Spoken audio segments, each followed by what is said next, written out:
کامیاب نسل کے لیے سبق رکھے یاد، گھر ہے پہلا مدرسہ تو والدین استاد، دے معاشرے کو ایسے بہترین افراد، فرض والدین پہ ہے تربیت اولاد، تربیت اولاد۔ محترم ناظرین کرام، السلام علیکم ورحمۃ اللہ وبرکاتہ۔ پروگرام پیرنٹنگ میٹرز کے اگلے پروگرام کے سلسلے کے ساتھ آپ کی خدمت میں حاضر ہیں۔ پروگرام کے اس حصے میں ہم والدین کے فرائض اور بچوں کے حقوق کے بارے میں بات کریں گے۔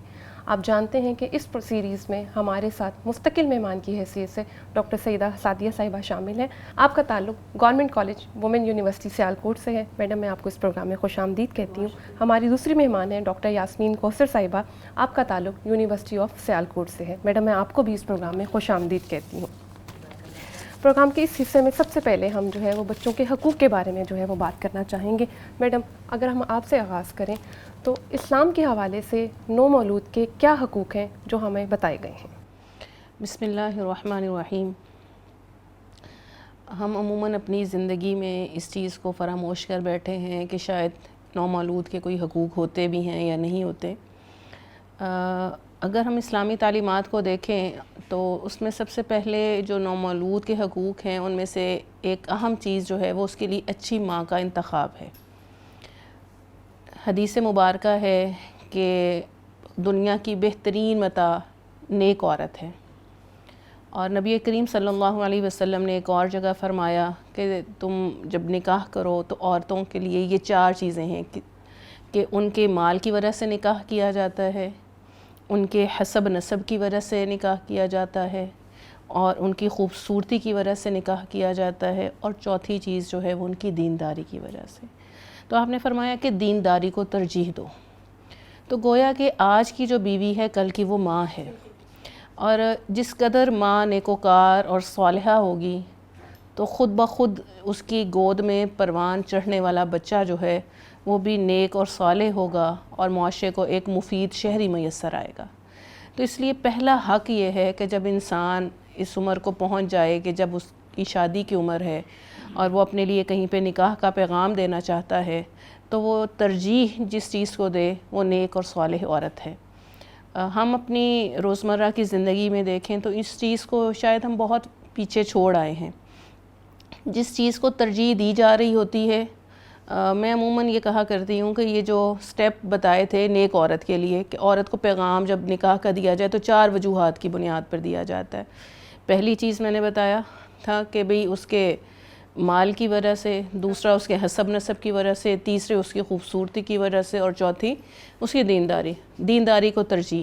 لیکن ہم چونکہ انگلش میڈیم میں پڑھنے والے ہو گئے ہیں تو میں سمجھتی ہوں کہ شاید اس کا آرڈر ہی ہم نے چینج کر کے رکھ دیا ہے، اور اس آرڈر کے چینج ہونے کی وجہ سے ہم مالداری کو سب سے پہلے لے آتے ہیں، پھر اس کا حسب نسب کون سے بڑے خاندان سے تعلق رکھ رہی ہے، اور پھر اس کی خوبصورتی، اور آخری معیار ہمارے پاس دینداری رہتا ہے۔ یہ شادی کرتے وقت یا پیغام نکاح دیتے وقت کی ترجیح ہے، لیکن جب ایک عورت ہمارے نکاح میں آ جاتی ہے، ہمارے گھر میں آ جاتی ہے، ہم خاندان کی بنیاد اور اس کی عمارت تعمیر کرنے لگتے ہیں تو ہماری ترجیح یکسر بدل جاتی ہے۔ ہم کہتے ہیں کہ اب نیک عورت کی بجائے جو ہے وہ سب سے پہلی ترجیح ہونی چاہیے، اور جس ترجیح کی بنیاد کے اوپر ہم نے نکاح ہی نہیں کیا وہ ترجیح اب ہمیں چاہیے ہوتی ہے کیونکہ اس نے میرے بچے کی جو ہے وہ آگے تربیت کرنی ہے، نسل نو کو سنوارنا ہے، نسل نو کو سنوارنا ہے۔ تو اس لیے اس چیز کو ہمیں اپنی زندگیوں میں والدین کو بھی اپنے بچوں کے رشتے ڈھونڈتے وقت بھی سامنے رکھنا چاہیے کہ ہم اپنی نئی نسل جو ہے وہ کیسی چاہ رہے ہیں، جیسی چاہ رہے ہیں، جس ڈھب پہ ڈھالنا چاہ رہے ہیں اس کے مطابق جو ہے وہ عورت کے لیے مرد کے لیے تلاش کیا جائے رشتہ۔ تو پہلی بات جو ہے، پہلا حق جو ہے وہ نیک اور صالح عورت ہے۔ دوسری بات کہ جب بچہ اس دنیا میں آ جاتا ہے تو اس کے کان میں اذان کہنا ایک حق ہے، اور وہ کیوں ہے؟ تاکہ اس کو پتہ چلے کہ وہ ایک مسلمان گھرانے میں جو ہے وہ پیدا ہوا ہے، اور سب سے پہلے اس کے کان میں جو آواز جا رہی ہے وہ اللہ کی کبریائی، اللہ کی بڑائی کی جا رہی ہے، اور اس کو پتہ چلے کہ میں اس توحید کے نقطہ نظر کے ساتھ، توحید کی فکر کے ساتھ اس دنیا میں آیا ہوں۔ اور پھر جب وہ بچہ جو ہے وہ آگے بڑھتا ہے، کچھ دن کا ہوتا ہے، تو اس کے بعد ایک اور اس کا حق ہے، وہ کیا ہے کہ اس کے بال جو ہیں یا اس کا سر جو ہے وہ منڈوایا جائے، کیونکہ وہ ایک طبی نقطہ نگاہ سے بھی بہتر ہے، کیونکہ جو گندی علائشیں ہیں وہ بچے کے بالوں کے ساتھ چپکی رہ جاتی ہیں۔ اور 7ویں دن جو ہے وہ عقیقہ کرنا، اور حدیث مبارکہ ہے کہ بچہ جو ہے وہ اپنے عقیقے کے حوالے سے گروی رکھا ہوتا ہے، جب والدین اس کا عقیقہ جو ہے وہ کرتے ہیں تو گویا کہ وہ بچے کی ایک طرح سے آزادی ہے۔ تو جتنے بھی والدین کو استطاعت ہوں تو اس کے مطابق جو ہے وہ یہ عقیقے کا اہتمام جو ہے وہ ضرور کیا جائے۔ وہاں پہ بھی اگر بچی ہے تو اس کے لیے ایک جانور، ایک بکرا یا بکری ہے یا بھیڑ جو بھی میسر ہو، اور بچہ ہے تو اس کی طرف سے 2 جانور ہیں۔ تو یہ کوشش کرنی چاہیے کہ والدین کو ہر صورت کہ جہاں پہ وہ باقی چیزوں کا اہتمام کرتے ہیں ایک بچے کا اس دنیا میں آنے کے لیے، کپڑوں کا، اس کے کمرے کو سنوارنے کا، اس کے لیے آج کل آپ نے دیکھا ہوگا کئی طرح کے تحفے تحائف ہیں، چیزیں آ رہی ہوتی ہیں کہ بچہ اس دنیا میں آنے والا ہے، وہاں پہ ہم نا یہ جو عقیقے کا پہلو ہے اس کو شاید فراموش کر بیٹھتے ہیں۔ ہزاروں روپیہ مٹھائی تقسیم کرنے پہ لگا دیتے ہیں، لیکن عقیقے کا جانور خریدنے کے لیے ہم کہتے ہیں ہمارے پاس پیسے نہیں ہیں۔ تو کوشش کرنی چاہیے کہ مٹھائی تقسیم کرنے سے بہتر اور مستحسن چیز یہ ہے کہ ہم وہاں پہ بچے کا عقیقہ کریں، ہم وہ گوشت اس خوشی میں جو ہے وہ غرباء کو، اپنے اعزاء و اقارب کو جو ہے وہ تقسیم کریں، تاکہ ایک طرف سے جو اسلامی حق ہے وہ بھی ادا ہو جائے۔ تو یہ وہ ابتدائی طور پر حقوق ہیں، یہ ابتدائی حقوق ہیں جو اس دنیا میں آنے کے فوراً بعد والدین کے ذمہ واجب ہیں۔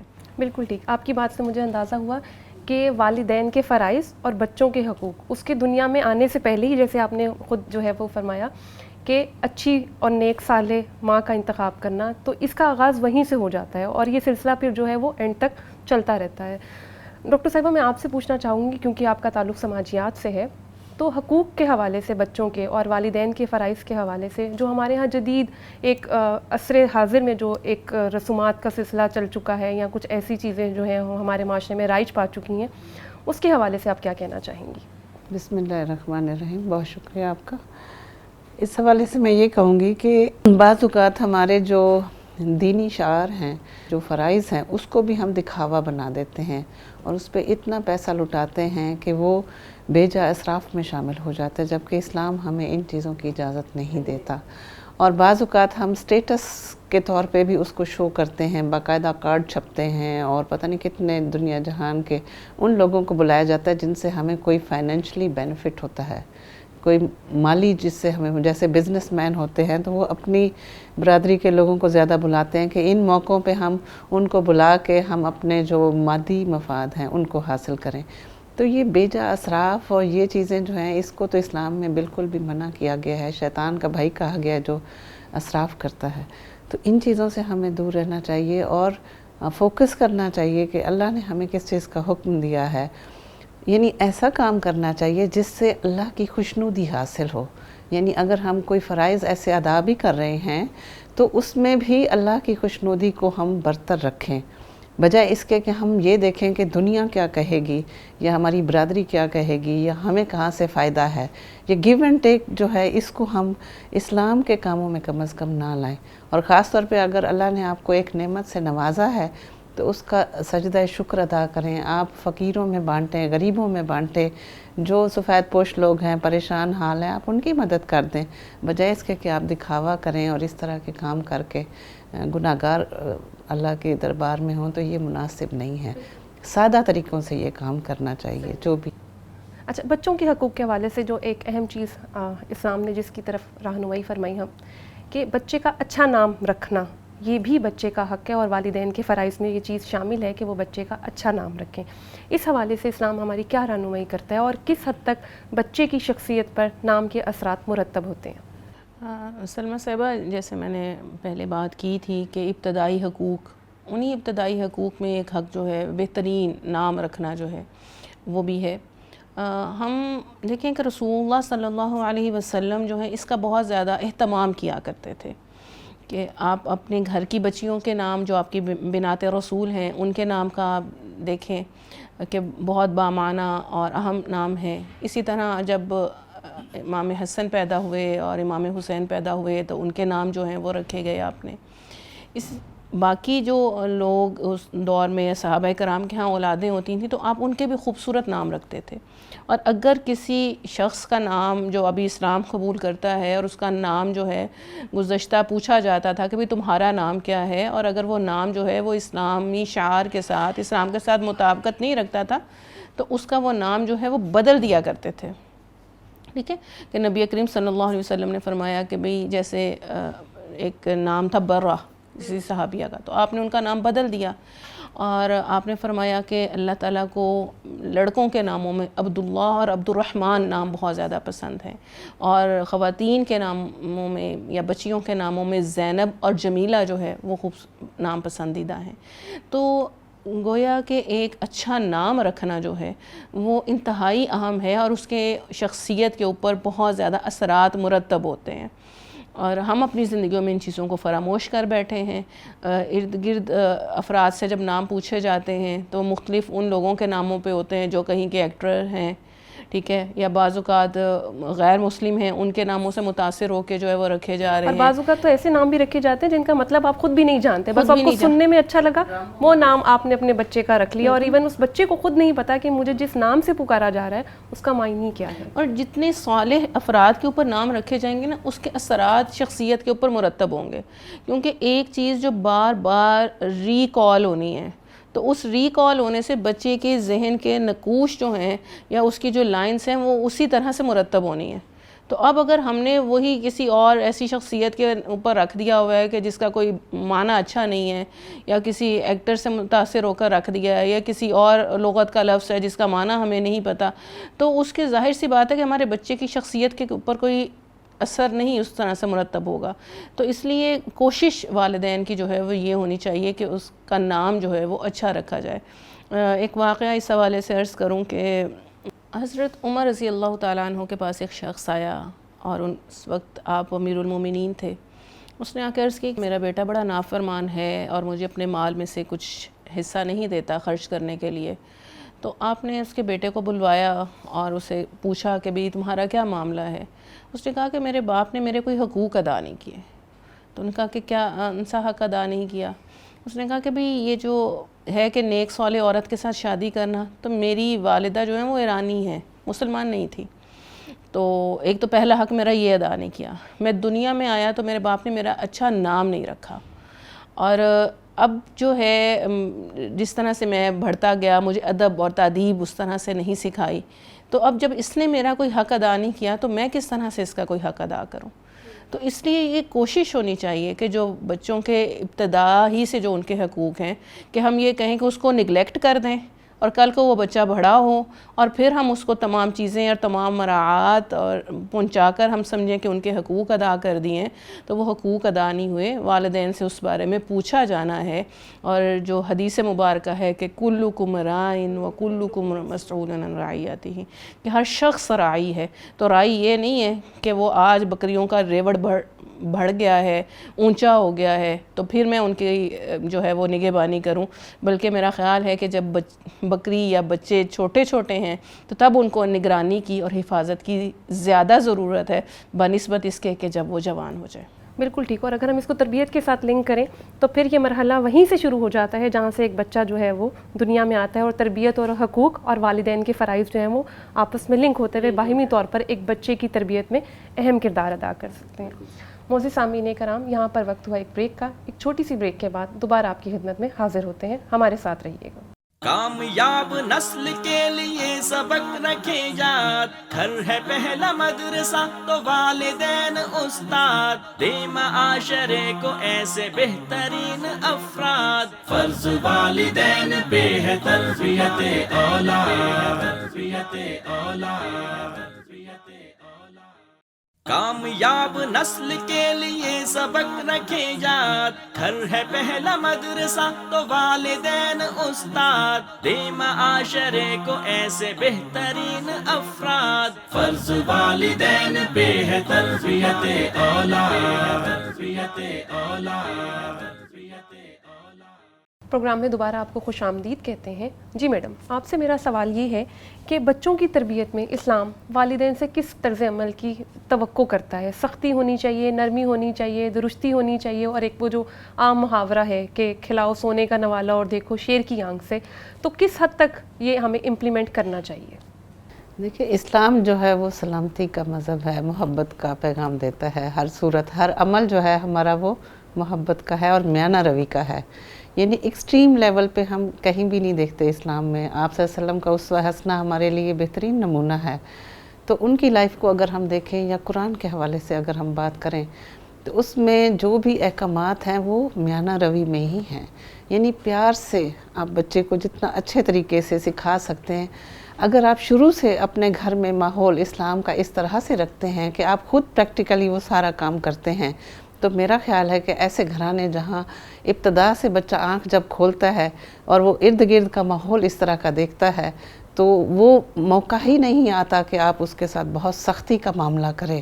اور خدا نہ خواستہ اگر کچھ گھرانے ایسے ہیں جہاں اس طرح کے معاملات نہیں ہیں, تو پھر اگر والدین دیکھیں کہ ان کے بچے میں کچھ ایسے مسائل آ رہے ہیں جو معاشرے سے بعض اوقات آتے ہیں یا باہر کی کمپنی کے اثرات بھی ہوتے ہیں بعض اوقات بچوں میں, تو اسے پیار محبت سے طریقے سے سمجھائے. آج کل کا بچہ جو ہے وہ سختی برداشت نہیں کرتا, خاص طور پہ جو مغربی تعلیم ہمارے ہاں ہے اس میں بچہ ان چیزوں کے اوپر جو ہے وہ سٹینڈ لے لیتا ہے. وہ کہتا ہے کہ نہیں, مار نہیں, پیار جیسے آج کل ہوتا بھی ہے, تو محبت سے طریقے سے, کیونکہ پیار محبت ایک ایسا طریقہ ہے کہ جانور کو بھی آپ سدھائیں وہ بھی آپ کی بات سمجھ جاتا ہے. تو سختی تو ہرگز نہیں ہونی چاہیے, طریقے سے, کیونکہ ماں یا باپ جو ہے وہ اپنے بچے کی نیچر کو بہتر طریقے سے جانتے ہیں.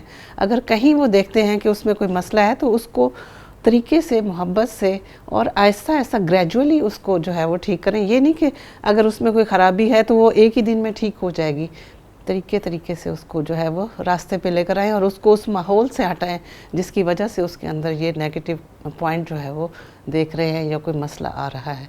تو یہ عصر حاضر کے جو چیلنجز ہیں ان کے حوالے سے بھی ہمیں اپنے آپ کو ذہنی طور پہ تیار کرنا چاہیے. اگر گھر کی تعلیم و تربیت بہترین ہوگی بچے کی, تو کوئی وجہ نہیں ہے کہ معاشرے کے کوئی نیگیٹو پوائنٹ ان کے اندر آئے. جس چیز کی بیس اچھی ہوگی اس میں کبھی بھی کوئی اس طرح کا جو نیگیٹو پوائنٹ ہے وہ سٹرونگ نہیں ہو سکتا, کیونکہ عمارت جو ہے وہ اپنی بنیاد پہ ہی کھڑی ہوتی ہے, تو عمارت کا مضبوط ہونا بہت ضروری ہے. ڈاکٹر سعیدہ سعدیہ صاحبہ, آپ بھی ایک ماں ہیں, میں چاہوں گی کہ آپ اپنا کوئی اس طرح سے جو ہے وہ ایکسپیرینس اگر ہم سے شیئر کرنا چاہیں یہی تربیت کے حوالے سے, کہ کس حد تک سختی اور درستی کا پہلو موجود ہونا چاہیے تربیت میں. کہ میڈم کی بات کی کنٹینیوٹی میں ہی میں آگے چلوں گی. لیکن زمانہ جو ہے وہ کیسے کہتے ہیں چال قیامت کی چل گیا, تو یہ جو برق رفتاری ہے یا گلوبلائزیشن ہے, اس میں نا اب وہ کوئی بھی مسئلہ جو ہے وہ کسی ایک خاص جغرافیہ تک محدود نہیں رہا. تو جو اثرات ویسٹرن سوسائٹی کے تھے وہی ہماری بھی سوسائٹی میں جو ہے وہ پڑ رہے ہیں.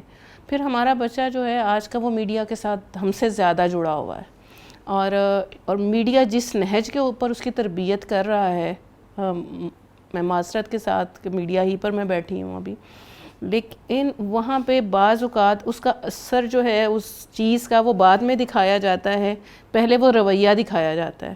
رویہ اگر 10 ایپیسوڈ میں گیا ہے تو رزلٹ اس کا آخری 2 یا 3 ایک ساتھ پر مبنی ہوگا.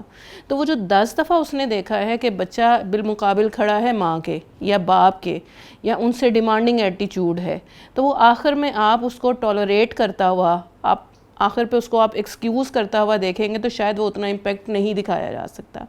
لیکن اگر ہم اسی کو ہی تھوڑا سا چینج کر کے, جس میں زیادہ عنصر اس چیز کا ہو کہ ایک بچہ اپنے ماں باپ کا فرما بردار کس طرح سے ہے, تو وہ شاید زیادہ بہتر طریقے سے اثر انداز جو ہے وہ ہو سکے.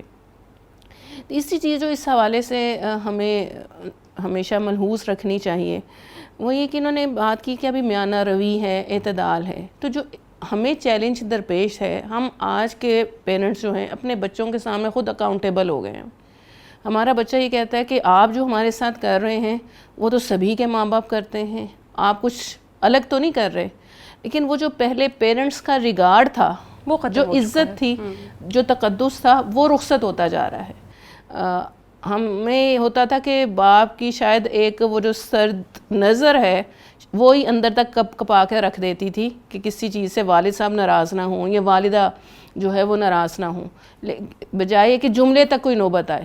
لیکن اب جملوں تک ہی نوبت ہے کہ بچے ہر طرح سے سمجھتے ہیں کہ ماں باپ کے ساتھ فرینڈشپ ایک ہونی چاہیے. پہلے اگرچہ وہ فرینڈشپ نہیں تھی لیکن وہ تربیت اتنی مؤثر تھی کہ اس میں مار کی نوبت تو نہیں آتی تھی، لیکن ان کا ہلکے سے خاموش ہو جانا والدین میں سے کسی کا، وہی انسان کو ایک بہت بڑا جو ہے فزیکل سمجھیں یا اس کو سائیکلوجیکل سمجھیں ٹارچر سمجھا جاتا تھا. تو اب وہ اس طرح سے ادب نہیں ہے. تو کوشش ہمیں یہ کرنی ہے کہ ہم وہ جو ماں اور باپ کی ایک مرکزی حیثیت تھی نا خاندان میں، اس کو سٹرونگ کریں کہ جس میں بچے کو یہ پتہ ہو کہ میری ماں اور میرا باپ کس چیز سے خوش ہو رہے ہیں، کس چیز سے ناراض ہو رہے ہیں، تو مجھے وہ عمل ہی نہیں کرنا. تو پھر میرا خیال ہے کہ اس سٹرونگ باؤنڈ میں آگے جا کے ہمیں وہ کوشش نہیں کرنی پڑے گی کہ جس میں ہمیں بچے کو مارنے کی طرف جانا پڑے یا اس کے اوپر سختی کی طرف جانا پڑے. آج کے دور میں والدین کو خود مولڈ ہونا پڑ رہا ہے، بچوں کے ساتھ ان کے لیول پر آ کر بات کرنی پڑتی ہے اور ان کے ساتھ انہی کی طرح کی ایکٹیویٹیز کرنی پڑتی ہیں تاکہ ہمارا بچہ ہم سے باغی نہ ہو، ہمارے ساتھ رہے. تو یہ بہت بڑا چیلنج ہے. جہاں پہ بچوں کے حقوق کی بات ہے وہاں پہ والدین کے لیے ایک بہت بڑی تحدی یعنی چیلنج کی حیثیت رکھتا ہے کہ ہم آج کے تقاضوں کے ساتھ کس طرح سے چل سکیں. بالکل ٹھیک. انہوں نے آج کے تقاضوں کی بات کی ڈاکٹر صاحبہ نے، تو ایک سوال میرے ذہن میں آیا کہ ہم یہ اصطلاح بہت بولتے ہیں جنریشن گیپ، ہمارے ہاں ایک عام اصطلاح اب استعمال ہوتی ہے، اور دوسرا بچے جو ہے والدین کو کہہ دیتے ہیں کہ آپ کو کیا پتہ، ہمیں یہ چاہیے، ہمیں یہ لے کر دیں، یہ میرے دوست کے پاس ہے، آپ نہیں جانتے کہ ہمیں اس چیز کی ضرورت ہے. اور ایک اور اہم نقطہ جو ڈاکٹر صاحبہ نے اٹھایا کہ دوستی کے نام پہ ہم نے کچھ حدود جو مقرر کر دی گئی تھیں یا ہماری روایات کا حصہ تھیں وہ ہم نے ختم کر دی ہیں. تو یہ جو جنریشن گیپ کی اصطلاح ہے یہ کس حد تک ماننے ہے بچوں کی تربیت کے حوالے سے، یا والدین اپنا فرض سمجھتے ہوئے فرائض کے نام پہ کس حد تک بچوں کو آزادی دیتے جا رہے ہیں؟ جنریشن گیپ تو اس کو کسی حد تک تو ہم مانتے ہیں کہ ہے، کیونکہ جو ہمارے دور تھے یا ہم سے پہلے جو لوگ گزر گئے ان کا جو دور تھا وہ مختلف تھا. آج 21ویں صدی میں ہم ہیں، یقیناً وہ چیزیں جو تھیں ہمارے دور میں نہیں تھیں. یہ گیپ تو ہے، اسے تو ماننا پڑے گا. آج کل کے بچوں کو جن چیلنجز کا سامنا کرنا پڑ رہا ہے اس میں پیرنٹس کو بھی دیکھنا پڑے گا کہ وہ اپنے دور پہ ہر چیز کو منطبق نہ کریں. دیکھیں ان کی ضرورت کیا ہے. آج ہر بچے کی آن لائن کلاسز جیسے آج کل ہو رہی ہیں یا اور اس طرح کی ڈیوائسز کا استعمال ہو رہا ہے، تو بچوں کی ضرورت ہے، ان کے ہوم ورک اس پہ چل رہے ہیں، ان کا ایجوکیشنل سسٹم چل رہا ہے، ان کی ضرورت ہے. اور مستقبل میں ان کی اگر وہ جاب پہ بھی جاتے ہیں تو اس پہ بھی ان کو ضرورت ہے. اور کچھ ماں باپ ان چیزوں کو ایکسیپٹ نہیں کر رہے ابھی ذہنی طور پہ. تو ہمیں بچوں کے ساتھ دوستانہ رویہ رکھنا ہے، ان کو اعتماد میں لینا ہے اور ان کو یہ تانا نہیں دینا کہ ہمارے دور میں تو ایسا نہیں تھا، آپ ایسا کیوں کر رہے ہو. ٹھیک ہے آپ کا دور جیسا بھی تھا، آنے والا وقت پچھلے وقت سے چینج ہوتا جا رہا ہے. آج آپ دیکھیں دنیا گلوبل ولیج بن چکی ہے، یعنی فاصلے ختم ہو گئے ہیں، سمٹ گئے ہیں. سیکنڈوں میں بات کہاں سے کہاں پہنچ جاتی ہے. تو یہ ہمارے دور میں تو نہیں تھے، موبائل بھی نہیں تھے اس وقت تو وہ ایک PTCL کا فون ہوا کرتا تھا اور وہی اسی پہ بات ہوتی تھی. آج آپ چھوٹے بچے کو بھی آپ دیکھو موبائل پہ اپنا کام کر رہا ہوتا ہے. تو یہ چیزیں تو ہیں، لیکن اس کو پازیٹیو وے میں ہمیں دیکھنا ہے کہ بچہ اگر یہ چیزیں یوز کر رہا ہے تو وہ اپنے لیے کوئی ہارمفل چیز تو نہیں کر رہا، کوئی ایسے مسائل میں تو نہیں آ رہا جس سے اس کی شخصیت ڈیمیج ہو رہی ہے یا اس کا مستقبل تاریک ہو رہا ہے. تو ماں باپ کو اس لیول پہ بچوں کے ساتھ دوستانہ ہونا چاہیے کہ بچہ اعتماد میں آ کر اپنے مسائل آپ کے ساتھ ڈسکس کرے، چھپائے نہیں اپنے مسائل. اگر آپ اتنا ہارشلی ان کے ساتھ سخت رویہ رکھیں گے تو بچہ سہم جائے گا، اور بعض اوقات گھر کے ماحول سے بچہ فیڈ اپ ہو کے کچھ ایسی غلط صحبتوں کا شکار ہو جاتا ہے جو اسے نشے کی علت ڈال دیتے ہیں یا اور غلط کاموں میں مبتلا کر دیتے ہیں. تو یہی وجہ ہوتی ہے کہ وہ عدم توجہی کا شکار ہوتے ہیں. پیرنٹس ان کے مسائل نہیں سنتے اور ان کو غلط طریقے سے مس گائیڈ بھی بعض اوقات کرتے ہیں یا ہارشلی رویہ رکھتے ہیں، جس کی وجہ سے ان کی شخصیت پہ منفی اثرات آتے ہیں. مطلب بات وہی کہ میانہ روی کا جو راستہ ہے وہ ہمیں ہاں، اختیار کرنا چاہیے، اور دوستی ضرور ہونی چاہیے لیکن اس میں پیرنٹس بھی کی. ہمارے پاس اسلام نے ہمیں پیرامیٹرز دے دیے، کچھ حدود مقرر کر دی جس کے اندر رہتے ہوئے ہمیں بچوں کے ساتھ دوستی کا رویہ اختیار کرنا ہے. اور نبی کریم صلی اللہ علیہ وسلم نے خود بھی فرما دیا کہ بہترین راستہ میانہ روی کا راستہ ہے، تو اس کو ہی اختیار کرنا چاہیے. ڈاکٹر سیدہ سعدیہ صاحبہ، آپ سے اگر میں سوال کروں کہ جدید اسلوب تربیت اور اسلامی اصول تربیت میں موازنہ کریں تو کیا نتیجہ نکلتا ہے؟ جیسے بھی ڈاکٹر صاحبہ نے بات کی کہ دوستی کا رویہ بھی ہونا چاہیے، ہمیں کچھ حد تک بچوں کو آزادی بھی دینی چاہیے، تو یہ جدید اسلوب تربیت جو ہے وہ ہمارے سامنے نظر آ رہے ہیں. آن لائن کلاسز کی بات کی ڈاکٹر صاحبہ نے، اگر اسی کا ہم موازنہ کریں اسلامی تربیت کے ساتھ تو کیا نتیجہ نکلتا ہے؟ میڈم سلمہ، اصل میں نا ہمارے ہاں دو ڈومینز ہو چکی ہیں کچھ حد تک. وہ یہ کہ ایک ہم سمجھتے ہیں کہ جو جدیدیت ہے شاید وہ اسلام کے ساتھ نہیں چل سکتی، لیکن اگر ہم اسلامی تعلیمات کو دیکھیں تو آج سے 1450 سال پہلے جو رسول اللہ صلی اللہ علیہ وسلم نے منہج تربیت دیا ہے امت کو، اور آپ نے جس طرح سے اپنے ربائب کی اور اپنے نواسے نواسیوں کی تربیت کی ہے، یا صحابہ کرام رضوان اللہ علیہم اجمعین کے بچوں کی تربیت کی ہے، تو اس کو اپلائی کرنے کی ضرورت ہے. یعنی اپلائی کس طرح سے کہ جو کانٹمپریری ایشوز ہیں اس میں ان کی اپلیکیشنز تو کچھ حد تک چینج ہو جائے، یعنی ہمارے معاصر مسائل میں انہی چیزوں کی تطبیق دی جائے. ٹھیک ہے. اب مسئلہ یہ ہے کہ رسول اللہ صلی اللہ علیہ وسلم کی جب ہم سیرت کو دیکھتے ہیں تو آپ بچوں کے ساتھ کھیل بھی رہے ہیں، آپ ان کے ساتھ دوڑ بھی لگا رہے ہیں. مسجد کے مشہور واقعات ہیں کہ آ جاتے ہیں تو آپ ان کو ڈانٹ نہیں رہے، اور آ کے بیٹھ جاتے ہیں تو آپ اپنا سجدہ لمبا کر رہے ہیں کہ اتر جائیں گے تو میں سجدے سے جو ہے وہ اٹھوں گا. اس طرح کے بہت سارے واقعات ہمیں سیرت کی کتب میں، احادیث کی کتب میں جو ہیں وہ ملتے ہیں. لیکن ہم ایک طرف جو ہے وہ بچوں کی آزادی، ان کو سپیس دینے، ان کے تشخص اور ان کی انفرادیت کی بات کر رہے ہیں، اور دوسری طرف جو ہے وہ ہم اسلامک ٹیچنگز کو، اسلامک ویلیوز کو بالکل الگ کر رہے ہیں. اب اگر ہم چاہتے ہیں کہ ہمارا معاشرہ ایک صالح اسلامی معاشرہ بنے تو تربیت کے اصول تو وہی ہیں جو اسلام نے اور سنت رسول صلی اللہ علیہ وسلم نے دیے ہیں، لیکن انہیں ہمیں اپلائی یہاں پہ کرنا ہے. جنریشن گیپ کی بات ہو رہی تھی، میں کہتی ہوں کہ آج کے دور میں شاید وہ جنریشن گیپ اتنا بڑا نہیں ہے جتنی ہم بات کرتے ہیں اس کی. آج باپ جو ہے وہ آپ کا فرینڈ ہے، ماں جو ہے وہ آپ کی فرینڈ ہے. بہت ساری جگہوں پہ ایسے ہے، بچے باپ کو بلاتے ہوئے کہتے ہیں یار ابو، یار بابا، یار پاپا. اب وہ تقدس وہ اتنا نہیں رہا جتنا پہلے ایک تقدس کا حالہ باپ کے گرد اور ماں کے گرد موجود تھا. بڑے بھائی اور بڑی بہن کو ماں کا درجہ اور باپ کا درجہ جو ہے وہ حاصل تھا. تو اب وہ تو ہم سب ایکول فوٹنگ کے اوپر ہیں. تو پھر جب ایکول فوٹنگ کے اوپر ہوتے ہوئے بھی ہم سمجھتے ہیں کہ جنریشن گیپ ہے، تو میرا خیال ہے کہ اس کو تھوڑا سا ہمیں موڈیفائی کرنے کی ضرورت ہے کہ جو آج کے دور کا جو جنریشن گیپ ہے اس جنریشن گیپ کو ہم انڈرسٹینڈنگ لیول پہ اس لمٹ تک نہ لے جائیں کہ جو ہمارے آپس میں جو تقدس اور اللہ تعالیٰ نے مقام اور مرتبہ دیا تھا وہ مقام اور مرتبہ جو ہیں وہ حدود و قیود جو ہیں وہ پامال ہوں. تو ان چیزوں کو جو ہے وہ تربیت کرتے ہوئے ہمیں اپنے مؤثر رویوں میں تشکیل دینے کی ضرورت ہے. بالکل ٹھیک. اچھا، اسلامی حوالے سے اگر ہم کچھ نکات اس میں سے اخذ کرنا چاہیں کہ کس نہج پہ جا کے جو ہے وہ ہمیں بچوں کے حقوق اور والدین کو اپنے فرائض ادا کرنے کی ضرورت ہے، اس حوالے سے آپ کیا کہنا چاہیں گی؟ یہ جو تربیت ہے نا، یہ ایک آن گوئنگ پروسیس ہے، اور میرا خیال ہے کہ جب تک ہم خود اس تربیت کے نہج پہ نہیں آ جاتے، والدین نہیں بن جاتے، شاید ہم اس چیز کو اس طرح سے انڈرسٹینڈ ہی نہیں کر پاتے ہیں. تو اس لیے ابتدا سے لے کر بچے کی، اور کم از کم اس کی وہ بلوغت کی عمر اور بلوغت تک کے جو حقوق ہیں ان کی ادائیگی، اور پھر اس کے بعد جب وہ خود ایک خاندان آگے تشکیل دیتے ہیں پھر ان کو پتہ ہوتا ہے کہ اب ہم نے جو ہے وہ کس طرح سے کن بنیادوں کے اوپر اپنا ایک خاندان جو ہے ایک صالح خاندان اس کو تشکیل دینا ہے. تو ایک تو یہ کوشش ہونی چاہیے کہ ہمیں اولین طور پر جو ہے وہ پتہ ہو. ہمارے ہاں نا رویہ یہ ہے کہ جب ہم بچے معاشی طور پر مضبوط اور مستحکم ہو جاتے ہیں، ہم اپنے اپنے گھر الگ بنا لیتے ہیں نا، تو ہم کہتے ہیں یہ میرا گھر ہے. باپ کا گھر وہ تھا جو باپ نے بنایا.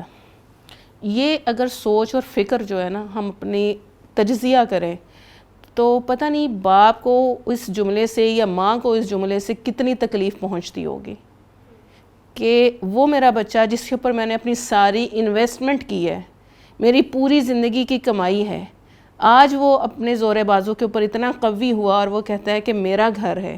جبکہ ایک میں نے بہت بڑے ایک آفیسر ہیں تو ان کے ساتھ بات ہوئی تو ان کا ایک جملہ مجھے بہت پسند آیا. انہوں نے کہا، کسی نے پوچھا کہ آپ کے والدین آپ کے ساتھ رہتے ہیں؟ انہوں نے کہا کہ میری کیا مجال کہ میرے والدین میرے ساتھ رہیں، بلکہ میں اپنے والدین کے ساتھ رہتا ہوں. بات وہی ہے، موڈ چینج کرنے کی بات ہے، لیکن اس موڈ چینج کرنے سے جو والدین ہیں ان کی ورتھ کتنی زیادہ بڑھ جاتی ہے. تو جہاں بچوں کے حقوق ہیں نا، وہاں پہ بچوں کو بھی یہ چیزیں ریئلائز کرنے کی ضرورت ہے اپنی زندگی میں کہ ان کی زندگی میں ان کے والدین کا کردار کتنا اہم ہے جن کے باعث وہ یہاں پہ پہنچے ہیں. تو اس مادیت پسندی نے ہمیں جو ایک دوسرے سے کاٹ دیا ہے، بچے اپنے گھروں میں خوش ہیں، ماں باپ اپنے گھروں میں خوش ہیں، ویکینڈز پہ اکٹھے ہوئے آدھا گھنٹہ ٹائم سپینڈ کیا، پارٹی ہوئی، انجوائے کیا اور ختم اپنے اپنے گھروں میں. تو وہ جو سٹرونگ بانڈ تھا، ایک دوسرے کے ساتھ اپنی پریشانی شیئر کرنی تھی، اور وہ جو جتنے بھی وہ شعرا کہتے گئے کہ بھئی میری ماں نہیں سوئی، ایک عمر سے میری ماں نہیں سوئی تابش کہ میں نے ایک بار کہا تھا کہ مجھے ڈر لگتا ہے. بہت خوبصورت. تو وہ رویے ختم ہو گئے ہیں ہماری زندگی. ڈاکٹر صاحبہ کی اسی بات، بہت خوبصورت بات کہی آپ نے، اسی بات کے ساتھ کہ میری کیا مجال کہ میرے والدین میرے ساتھ رہیں، میں اپنے والدین کے ساتھ رہتا ہوں. یہاں پہ وقت ہو ایک بریک کا. بریک کے بعد دوبارہ آپ کی خدمت میں حاضر ہوتے ہیں، ہمارے ساتھ رہیے گا. کامیاب نسل کے لیے سبق رکھے یاد، گھر ہے پہلا مدرسہ تو والدین استاد، دے معاشرے کو ایسے بہترین افراد، فرض والدین پہ ہے تربیت اولاد. کامیاب نسل کے لیے سبق رکھے یاد، گھر ہے پہلا مدرسہ تو والدین استاد، دے معاشرے کو ایسے بہترین افراد، فرض والدین پہ ہے تربیت اولاد. بریک کے بعد دوبارہ آپ کو پروگرام میں خوش آمدید کہتے ہیں. ڈاکٹر صاحبہ، میں آپ سے سوال کرنا چاہوں گی.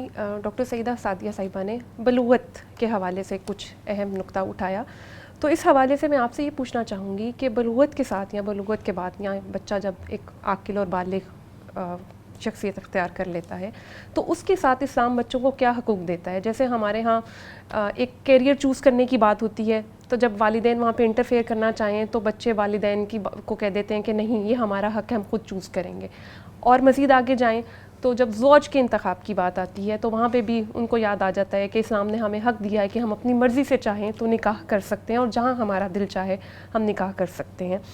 تو اس حوالے سے مزید بتائیے کہ کیا ایک تو یہ کس حد تک والدین کو یہاں پہ انٹرفیئر کرنا چاہیے، اور ایک اور چیز اسی کے ساتھ میں ایڈ کرنا چاہوں گی، کیا یہ حقوق ہمارے معاشرے میں آج کل آپ کو نظر آ رہے ہیں کہ والدین اپنے یہ فرائض پورے کر رہے ہوں اور بچوں کو یہ حقوق دیے جا رہے ہوں؟ بہت شکریہ.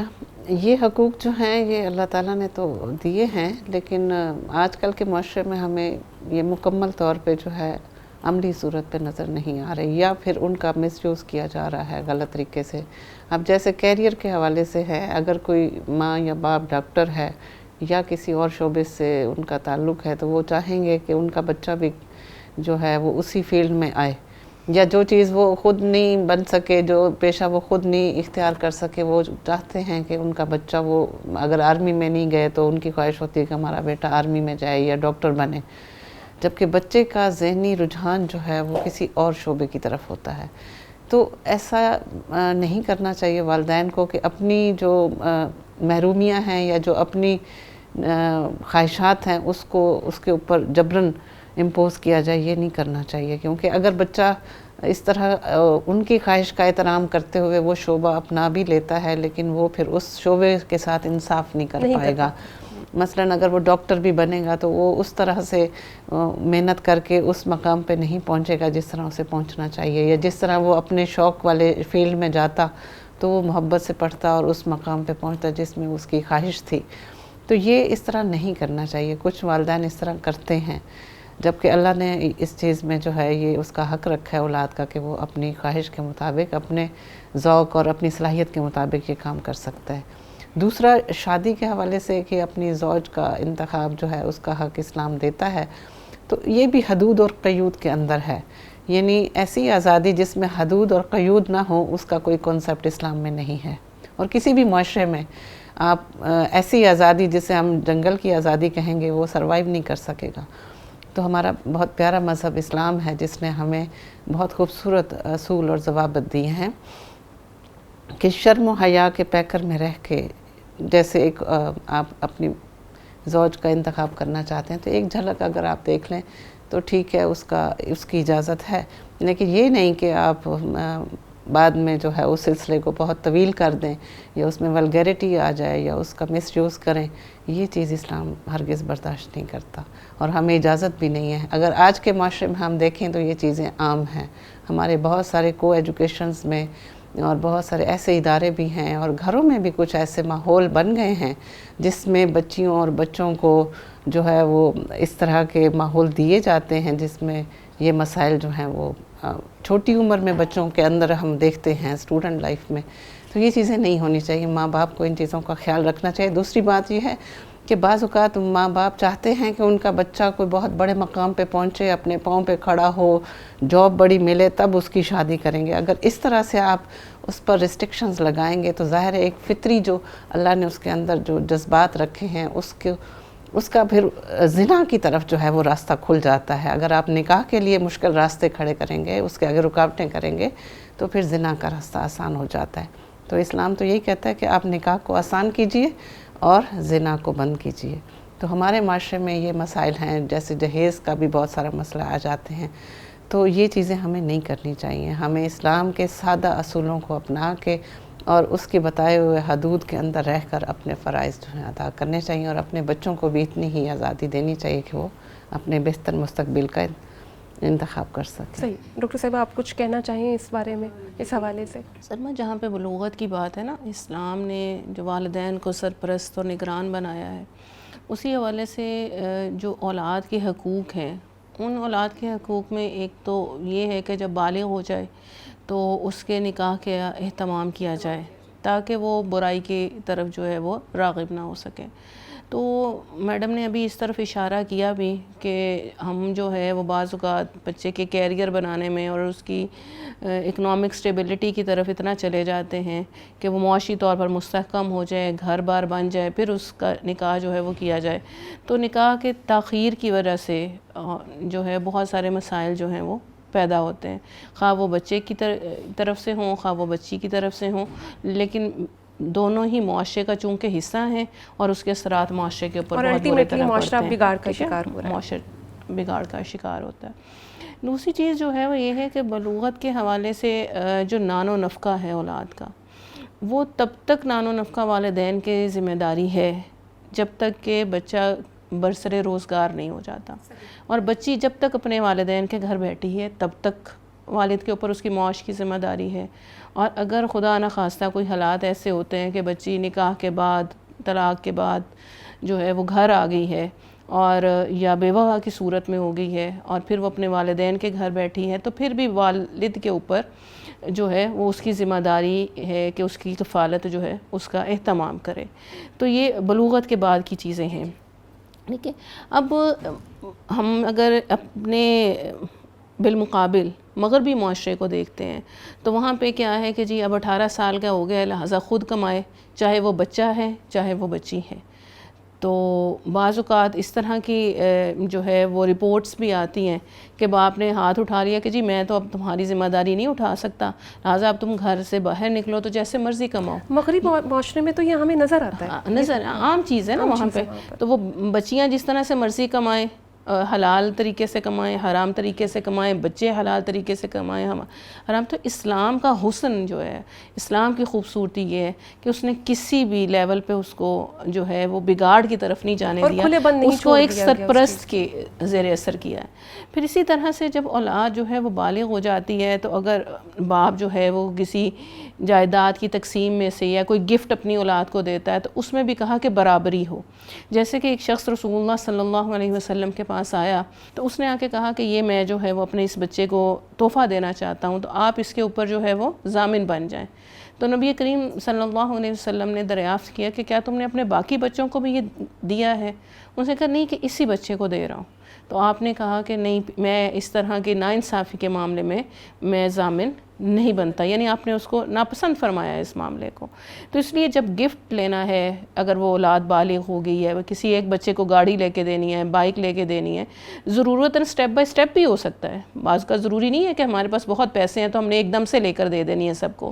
لیکن اگر ایک بچہ کالج یا یونیورسٹی میں جا رہا ہے اور اس کی ضرورت ہے، اس کو اس ٹائم پہ لے کے دے دی جائے. دوسرے بچے کو کہا جائے بھی جب آپ کا وقت آئے گا، آپ کالج یا یونیورسٹی میں جائیں گے، میں آپ کو بھی بائک لے کے دے دوں گا یا آپ کو بھی وہ فلاں چیز لے کے دوں. لیکن کسی ایک کی طرف رجحان ہونا اور کسی ایک کو اپنی پراپرٹی میں سے زیادہ حصہ دے دینا، یہ اللہ کے ہاں مسئولیت کا باعث بنے گا. تو اس لیے کوشش یہ کرنی چاہیے والدین کو کہ اولاد تمام ان کے لیے برابر ہے، تو ان کو جہاں پہ بھی جائیداد دیں، ہدیہ دیں، تحفہ دیں، ہبہ کریں، جو چیز بھی کریں، وہ اس میں برابری کی جو ہے وہ سطح ہو، اس کو ملحوظ جو ہے وہ لازمی رکھا جائے. بالکل. آپ کی اسی بات سے ایک سوال میرے ذہن میں آ رہا ہے کہ پھر اولاد کے معاملے میں ترجیح اور عدم ترجیح کے حوالے سے پھر انصاف کے کیا تقاضے ہیں جنہیں ہمیں پورا کرنا چاہیے، ملحوظ خاطر رکھنا چاہیے؟ کیونکہ ہمارے ہاں ایک کانسیپٹ ہے وہ چھوٹا ہے اس کو کرنے دو، ابھی وہ چھوٹا ہے رہنے دو. اس کے حوالے سے آپ کیا کہنا چاہیں گی؟ والدین کو بھی اپنے بچوں میں جو ہے، بعض اوقات ہوتا ہے کچھ بچے ایسے ہوتے ہیں جیسے بہت چھوٹا بچہ یا بہت بڑا پہلا بچہ جو ہے وہ اس سے زیادہ محبت ہوتی ہے ماں باپ کی، یا کوئی ایسا بچہ ہوتا ہے جو بہت کیئرنگ ہوتا ہے، بہت لائک ہوتا ہے، تو وہ ایک نیچرل چیز ہے، وہ ماں باپ کی آنکھوں کا زیادہ تارہ ہوتا ہے. اور بعض اوقات بچے جو دوسرے ہوتے ہیں بہن بھائی، وہ جیلس بھی ہو رہے ہوتے ہیں اس بات پہ. تو ماں باپ ٹھیک ہے، یہ ایک نیچرل جذبہ ہے، لیکن اس کو اس طرح شو آف نہ کریں کہ دوسرا بچہ احساس کمتری کا شکار ہو جائے یا وہ اس سے حسد کرنے لگے، ان میں نیگیٹو جذبات آ جائیں. ایسا نہیں کرنا چاہیے. یعنی اگر محبت زیادہ بھی ہے، یہ ایک نیچرل جذبہ ہے، تو کوئی بات نہیں، اس کا اظہار اس طرح سے نہ کیا جائے کہ دوسرے بچوں کی دل آزاری ہو یا ان کی حق تلفی انہیں محسوس ہو کہ شاید ہو رہی ہے. تو اس طرح کا جذبہ نہیں ہونا چاہیے. دوسری بات یہ ہے کہ ماں باپ کو چاہیے کہ بچوں کے ساتھ، جیسے لڑکا لڑکی ہے، بعض اوقات اس میں بھی تفریق آ جاتی ہے کہ یہ لڑکا ہے تو خیر اسے کرنے دیں جو بھی کر سکتا ہے، اور بچیوں کو ڈانٹا جاتا ہے کہ آپ تو کم از کم اس طرح کا کام نہ کرو. تو یہ چیز نہیں ہونی چاہیے. لڑکوں اور لڑکیوں کی تفریق نہیں ہونی چاہیے. اللہ نے دونوں نعمتیں دی ہیں، دونوں کی قدر کرنی چاہیے. دونوں کو اللہ نے صلاحیتوں سے نوازا ہے. ٹھیک ہے، وہ پرایا دھن بیٹی ہوتی ہے، وہ بلکہ اس کی جو ہے زیادہ عزت کرنی چاہیے کہ وہ تو مہمان ہے. لیکن کچھ گھرانوں میں بہت اس کا احساس کیا جاتا ہے، اہتمام کیا جاتا ہے، لیکن کچھ گھرانوں میں یہ تفریق بہت نمایاں ہوتی ہے. یہ نہیں کرنا چاہیے. جیسے جائیداد میں ڈاکٹر صاحبہ نے بتایا کہ بعض اوقات بچی کو جو ہے وہ محروم رکھا جاتا ہے اس کے حصے سے. تو یہ اللہ کے قانون میں یہ تو نہیں ہے. اس میں تو برابر جو حصہ تفویض کیا گیا ہے وہ اس کو دینا چاہیے. بالکل ٹھیک. اچھا ڈاکٹر صاحبہ، ایک بات، اگر ہم بچے کو نگلیکٹ کر رہے ہیں یا عدم توجہ ہی دے رہے ہیں، یہی عدم ترجیح اور ترجیح کے حوالے سے بات کروں، اولاد کی برابری کے حوالے سے بات کروں، تو بعض اوقات یہ ایک ایسی سٹیج آ جاتی ہے کہ بچہ جو ہے اس میں خود اعتمادی کی اس حد تک کمی ہو جاتی ہے، وہ خود اعتمادی جو ہے وہ اس حد تک اس چیز کا شکار ہو جاتا ہے کہ وہ جو ایک میجر اس کی لائف کی ڈیسیجن ہے وہ بھی خود نہیں لے پاتا. تو اس سلسلے میں یہاں پر والدین کی کیا ذمہ داری بنتی ہے یا وہ کیا فرض ادا کر سکتے ہیں اس چیز کو اوور کم کرنے کے لیے؟ دیکھیں، والدین ہی ہیں کہ جو اپنے بچے کو اس کے پاؤں کے اوپر کھڑا کر دیتے ہیں، اور سب سے پہلا اعتماد جو ہے وہ اس کو اس کے گھر سے ہی ملنا ہے.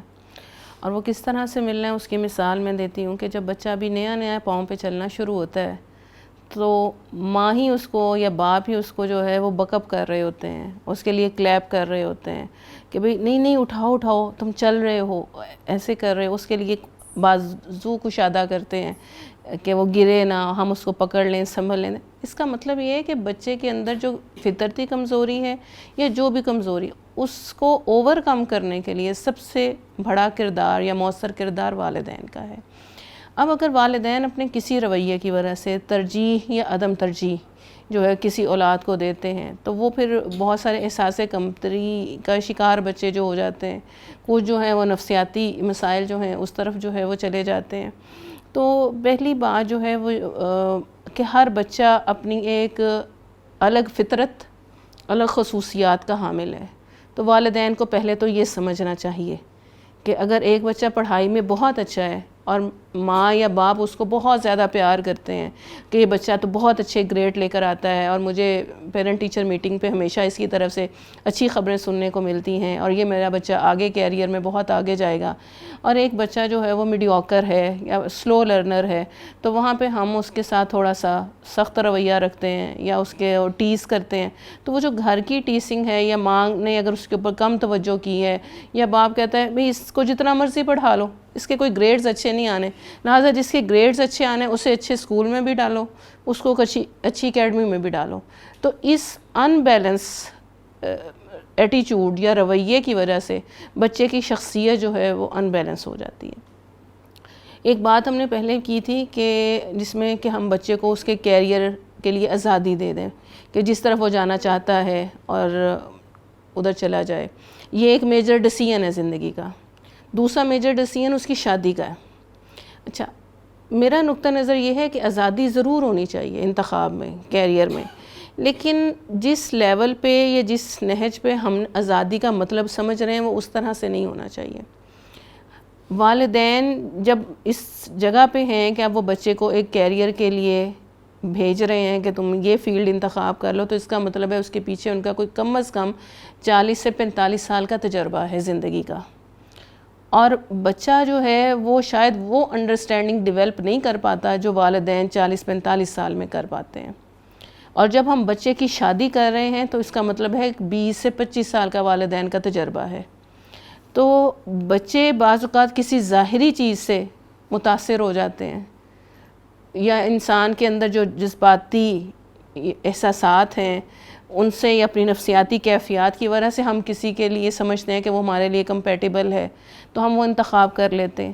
تو وہاں پہ یہ ضرور مد نظر رکھنا چاہیے کہ والدین جو بات کہہ رہے ہیں وہ ان کے ذاتی تجربے کی بنیاد پر ہے، اور وہ تجربہ آپ کو 10 سال اور 15 سال بعد جا کے حاصل ہونا ہے۔ لہٰذا وہاں پہ اگر ترجیح ہم ان کی چیزوں کو بھی دیں تو وہاں پہ کوشش یہ بھی کریں کہ ان کے تجربات سے بھی استفادہ ضرور کریں، ان کے اس تجربات کو ایک طرف پھینک نہ دیں۔ تو یہ جو بچے کی شخصیت کا جو گیپ ہے، جس کی وجہ سے آپ نے کہا کہ وہ میجر ڈیسیژن کرنے کے قابل نہیں ہوتا، تو ان دونوں چیزوں کو ساتھ ملا کر چلنا ہے کہ ایک طرف والدین اس کو احساس کمتری کا شکار نہ ہونے دیں، وہاں پہ جہاں پہ ڈیفیشنسی ہے وہاں پہ ماں اس کو بتائے گی کہ بھئی تم کمزور نہیں ہو، میں تمہارے ساتھ کھڑی ہوں، تمہاری یہ کمی ہے۔ ہو سکتا ہے کہ ایک بچہ آج اچھا رزلٹ نہیں دے رہا لیکن کل وہ بہت اچھا دے سکے، وہ کسی ایسی فیلڈ میں چلا جائے کہ جس میں وہ بہت زیادہ ماہر بن جائے۔ تو یہ ہمارے رویے ہیں کہ جو کسی کو اپنے پاؤں پہ سٹینڈ کر دیتے ہیں، اور ہمارے ہی رویے ہیں جو کسی کو جو ہے وہ گرا بھی دیتے ہیں۔ تو درستگی ہر طرف سے ہونی چاہیے، بچوں کے حوالے سے بھی، کہ ان کو یہ سمجھنا ہے کہ ماں باپ جو بات کہہ رہے ہیں وہ ان کے تجربات کے اوپر مبنی ہے۔